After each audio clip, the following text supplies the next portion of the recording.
"Ma'am, the credit card we had on file for the final $52,000 balloon payment was declined this morning. How would you like to take care of that today?" The wedding planner's voice was polite, even apologetic, but the words felt like a physical strike.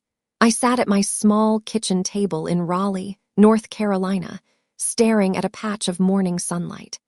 4 days ago, my mother had looked me in the eye at the gates of a Charleston mansion and told me I wasn't invited because only real family was allowed inside. I'm sitting here with a quiet cup of coffee, watching the view, and thinking about how those still morning moments can be so easily shattered by a single phone call. It's a lot like the heavy atmosphere in today's story. Where are you joining us from today? And what are you drinking? Let's head back to Margaret, facing that impossible bill. $52,000. I didn't repeat the number, and I didn't gasp. In my profession as an architect, numbers are structural elements. If a load-bearing beam is missing from a blueprint, you don't have an emotional breakdown. You identify the failure, and you address the liability. "Linda," I said, my voice as level as a foundation, "I need you to email me a high-resolution scan of that reception contract immediately. Do not hang up until I have confirmed receipt of the file." There was a hurried clicking on the other end. Linda sounded relieved I wasn't screaming. Most people would scream. But anger is a luxury I couldn't afford when someone was trying to defraud me of $52,000 of my hard-earned capital. My laptop chimed. I opened the attachment while Linda waited in silence. I scrolled to the bottom, and there it was. My name, Margaret Collins, printed neatly in a serif font, but the signature on the guarantor line was a disaster.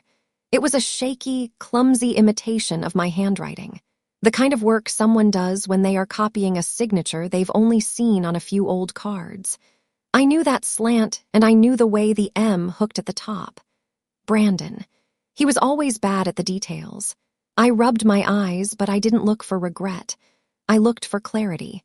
This wasn't a family dispute. It was a balance sheet, and it was deeply in the red. I had been the silent investor in their version of family for far too long.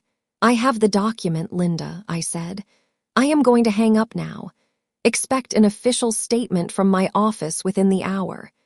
In the meantime, do not attempt to process any payments against my accounts.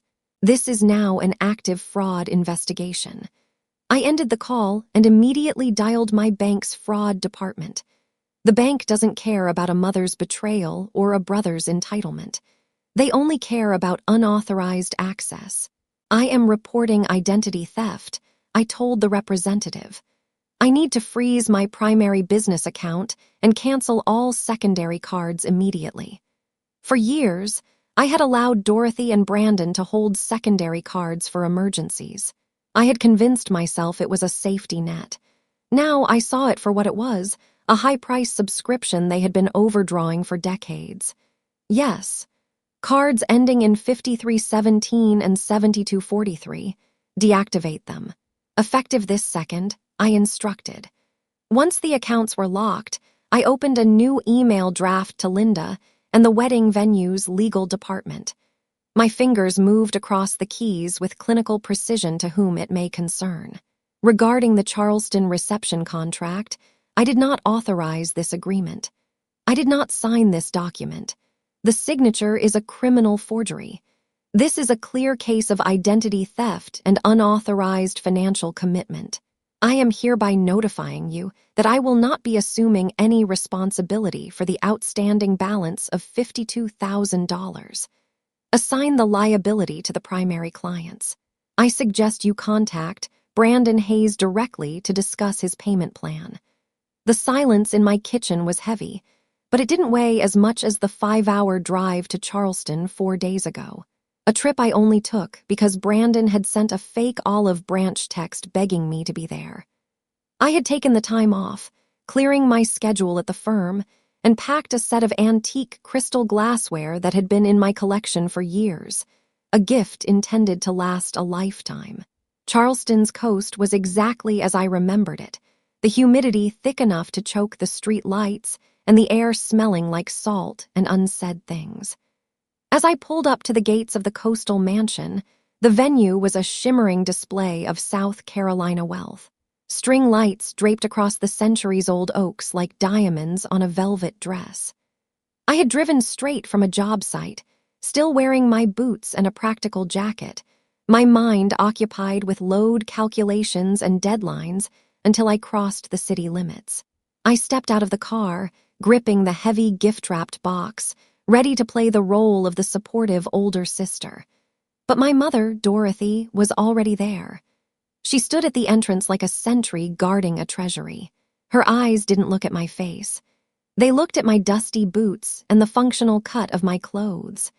She stepped forward before I could even reach the threshold, her voice a sharp, hushed whisper that cut through the sound of the nearby surf.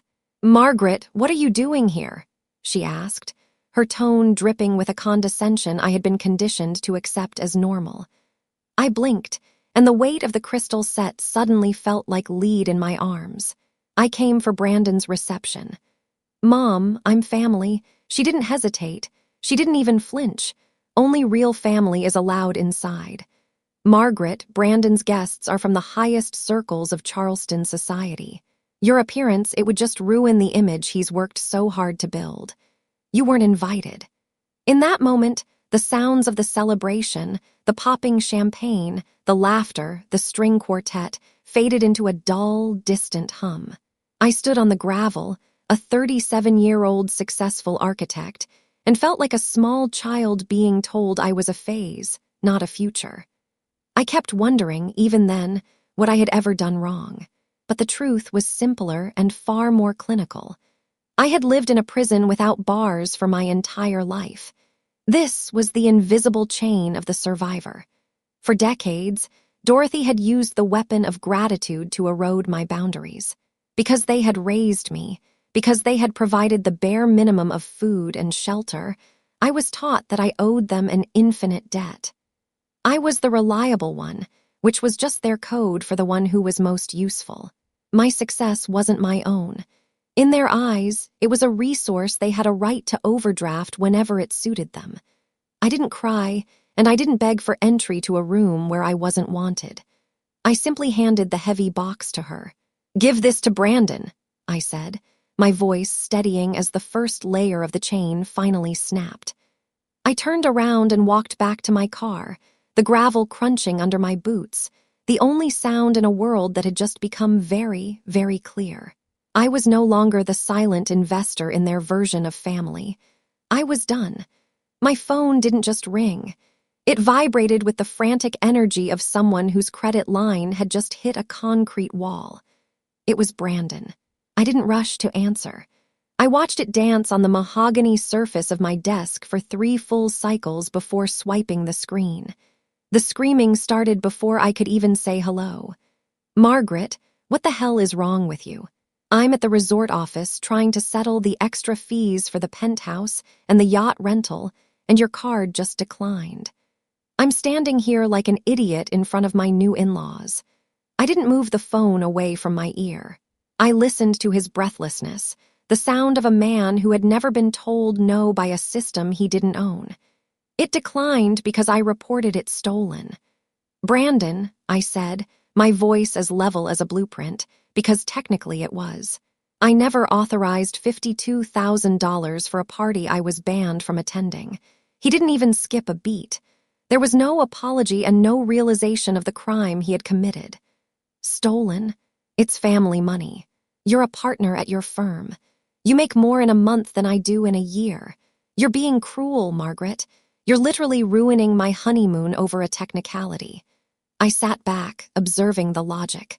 This was the entitlement trap, a perfect case study in the normalization of cruelty. To Brandon and my mother, my assets weren't my property. They were a collective family inheritance that I just happened to be managing. They didn't see $52,000 as a theft. They saw it as a dividend they were owed for my success. In their distorted reality, my boundaries were the violation, and their exploitation was fairness. They had normalized the idea that my only value was what I could provide. And when I refused to be a resource, I became the villain. Then my mother's voice joined the line. shrill and sharp. "Margaret Collins, you listen to me. Your brother is starting his life. How can you be so cold-blooded? We raised you to care for each other. Is this what success has done to you? Turned you into a monster who values a bank balance over your own blood?" I hung up. I didn't argue. I didn't need to justify a fact to people who lived in affliction. But the assault didn't stop with a phone call. Within an hour, my notifications began to chime like a terminal alarm. Dorothy had taken the battle to the public square. I opened Facebook to find a long, rambling post. There was a photo of the Charleston mansion at night looking ethereal and welcoming, the same gates I had been turned away from just days before. The caption was a masterpiece of gaslighting. "It's a sad day when the people you've given everything to decide they are too successful for their own family.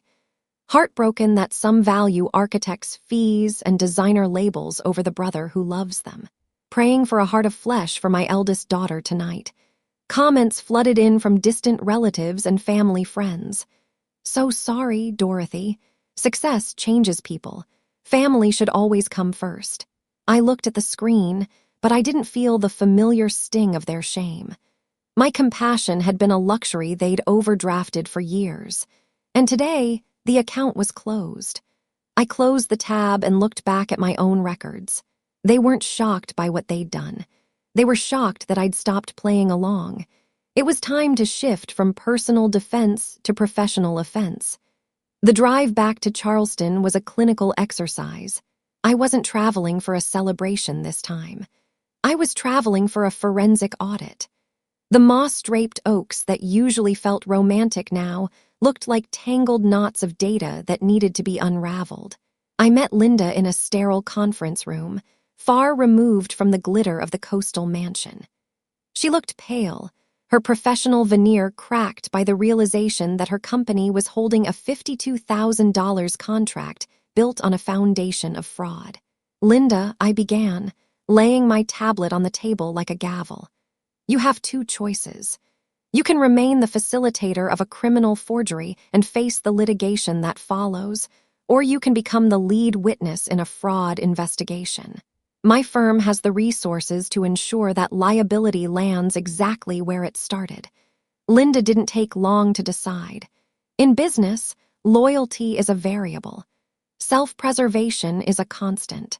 She handed over the entire digital paper trail, every email, every text, and every internet protocol address associated with the digital signatures. We began to cross-reference the timelines.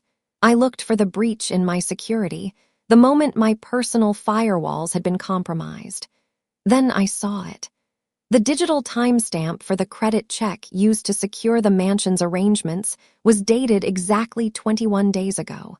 I closed my eyes and let the memory surface. That was the weekend I had visited my parents' house to help my father with his garden. I had left my briefcase in the guest room for less than an hour. While I was outside, Linda pulled up a scanned attachment from a subfolder. It was a photo of my tax returns and my social security card taken with a smartphone camera. The lighting was poor. The angle rushed, the work of someone who had snuck into a room to steal a future they hadn't earned. It wasn't Brandon. The reflection in the corner of the polished mahogany desk in the photo showed a familiar floral print sleeve. Dorothy. My own mother hadn't just enabled the theft. She had provided the master key. The realization didn't bring tears. It brought a profound, freezing clarity. My childhood home hadn't been a sanctuary. It had been a data mining operation where my mother was the lead analyst. I gathered the digital evidence, saving it into an encrypted folder I labeled Identity Theft Criminal Prosecution. This was no longer a family disagreement over a party bill.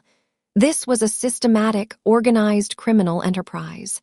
"Thank you, Linda," I said, standing up. "My attorneys will be in touch with a formal subpoena for your testimony. I suggest you keep these records in a very safe place." I walked out of the office into the humid Charleston evening. The air no longer felt like it was choking me. It felt like a cold, clean slate. I didn't drive to my parents' house.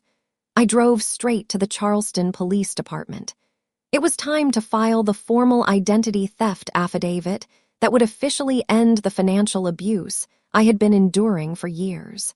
I reached the police station and sat in the lobby for 45 minutes before an officer called my name.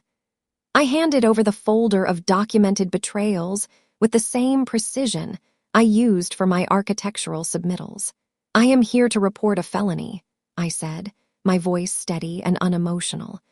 "The total loss is $52,000, and I have the physical and digital evidence of the conspiracy." As I signed the official complaint, I realized that for the first time in 37 years, I was no longer the silent investor. I was the auditor. I sat in the office, the hum of the air conditioner the only sound in the room. Linda looked up from her monitor, her face a mask of professional discomfort. "Margaret, per our company policy for high-value contracts, all consultations are recorded for liability and quality purposes. I found this during the audit," she said quietly. She turned the speakers toward me and hit play. The static cleared, and then I heard her. "Dorothy." Her voice was warm, the same tone she used to tell me I was the responsible one when I was a child. But the words were ice. "Brandon, stop worrying," she said. "Just sign Margaret's name on the guarantor line. She's an architect. She makes $52,000 on a single set of blueprints sometimes. She won't mind us using her credit. It's practically a family asset anyway. She'll never even notice it's gone. And even if she does, she won't do anything about it. She owes this family for the way we supported her through school. It's her turn to be the investor." The recording ended, but the echo of it stayed in the room like a toxic fog. My mother hadn't just encouraged the fraud. She had authored it. She had commodified my career and my boundaries before I had even crossed the state line. This wasn't a family drama anymore. It was a criminal conspiracy. I didn't ask for a second listen. Clarity is a one-way street. I stood up and straightened my jacket. "Send that file to my personal encrypted server immediately, Linda," I instructed. My emotions were locked behind a firewall of facts. I drove back to the Charleston Police Department with the recording playing in my head. This was the killer evidence, the final proof that there was no redemption left for the people who shared my DNA. As I handed the digital file to the detective, I realized that for years I had been paying for a version of family that was actually a criminal enterprise. "I'm updating my initial report," I told the officer. "This isn't just one individual. This is a coordinated fraud involving my mother, Dorothy Hayes, and my brother, Brandon Hayes. I want full criminal charges filed for identity theft and forgery." I watched the detective type the names into the system, each keystroke sounding like a hammer on a nail. Calm, factual, and lethal. I walked out of the station and into the cool South Carolina night. I had finally stopped carrying burdens that were never mine. The balance sheet was being settled, and for the first time, I wasn't the one footing the bill. My receptionist's voice rose in a frantic protest outside, but Dorothy had always been a master at weaponizing a scene, and her desperation today was enough to steamroll right through our security protocols. The door to my office didn't open. It was breached. Dorothy and Brandon stood there looking like ghosts of the people who had guarded the gates in Charleston. Gone was the Southern socialite polish.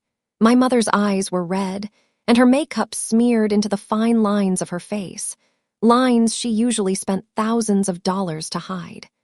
Brandon was trembling, his expensive wedding suit wrinkled as if he'd been sleeping in his car. "Margaret, please," my mother sobbed, her voice no longer a sharp whisper but a desperate plea. "The police came to the house this morning. They're talking about felony charges. Brandon could go to prison. The venue is threatening to sue us for every penny we don't have. You have to withdraw the report. You're the only one who can stop this." I sat behind my desk, the glass surface cool under my palms. I didn't stand up to greet them. I didn't offer them a chair. I looked at Dorothy's hand, still clutching a designer leather purse that probably cost $2,800, money that could have been used to pay for a dozen appetizers at that reception. This was the illusion of power from an empty wallet.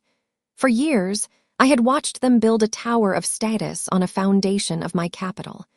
They believed that owning the symbols of wealth, the mansions, the high society weddings, the labels, gave them actual power over me. But their power was a rental, and I was the one whose credit had been exhausted. Without my silent investment, their authority was nothing but noise. They were realizing too late that you cannot maintain an image when the person footing the bill finally stops playing along. "He's your brother, Margaret," Brandon added, his voice cracking with a fear that finally sounded genuine. "I'll pay you back. I'll get a job. Just don't let them take me to jail. We're family." "No," I said, the word falling like a concrete slab between us. "We share the same DNA and a last name, but we stopped being family at the gates of that Charleston mansion. You wanted a drama-free celebration. Remember, you told me I would ruin the image. I am simply fulfilling your request by staying out of your life." I reached into my drawer and pulled out 2 copies of the civil suit my attorneys had just finalized. I slid them across the glass. "This is the bill for the $52,000 you stole, plus legal fees and damages for identity theft. You didn't just forge a signature, Dorothy. You used the digital copies of my ID and tax returns you kept from the old family business files to verify it. You treated my identity like a family heirloom you had the right to pawn. You're really doing this." Dorothy gasped, looking at the legal header. "I already did.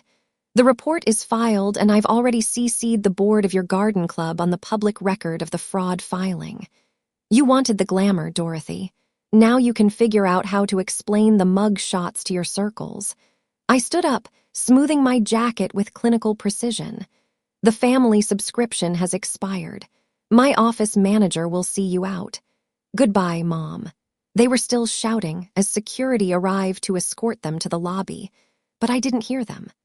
I walked to my window and watched the Raleigh skyline, a landscape I had built with my own hands and my own name. The balance was finally 0. The air in Charleston didn't feel like it was choking me anymore. I sat alone at a small cafe near the marina, watching the tide pull away from the shore. For years, this city had smelled like salt and suffocating expectations. But today, it just smelled like the ocean. I took a slow sip of my coffee and looked down at my hands. They were steady. The heavy antique crystal gift set was long gone, and the sapphire ring was the only thing I chose to carry from that weekend. The $52,000 I had saved, the money they thought they could simply take from my life like a dividend, was now being put to a different use. I didn't spend it on a designer purse or a gated party. I signed it over to a community architectural fund that designs emergency housing for women escaping domestic abuse. I wanted to build real sanctuaries, places with actual locks and physical boundaries, where people could finally feel safe from those who claimed to love them. The legal battle moved forward with the same cold efficiency as the tide. Brandon and Dorothy are facing the reality of a criminal justice system that doesn't care about their Southern socialite image. The Southern polish is gone, replaced by the gray reality of restitution and public records. My family died at the gates of that mansion, and I am finally at peace with the silence that followed. Looking back, I've come to realize that some doors are meant to be locked, not to keep the world out, but to protect the person you've worked so hard to become. If you find yourself in a similar situation, standing at a gate where you aren't wanted, but are expected to pay, remember this: your worth is not a resource for others to harvest. You don't owe anyone your future just because they were part of your past. Setting a boundary isn't an act of hate, it's an act of self-respect. Forgiveness isn't always about a seat at the table. Sometimes the only way to set yourself free is to walk away and build a table of your own, one where honesty is the only currency accepted. I've learned that the best revenge isn't a loud argument or a broken heart. It's living a life so bright and so authentic that the people who tried to dim you no longer have a place in your landscape. Thank you for joining Margaret on this journey to reclaim her dignity and justice. If this story has given you the strength to say no to unreasonable demands, please subscribe and share this video. Do not let anyone use the name of family to wear down your life. I look forward to seeing you in the next.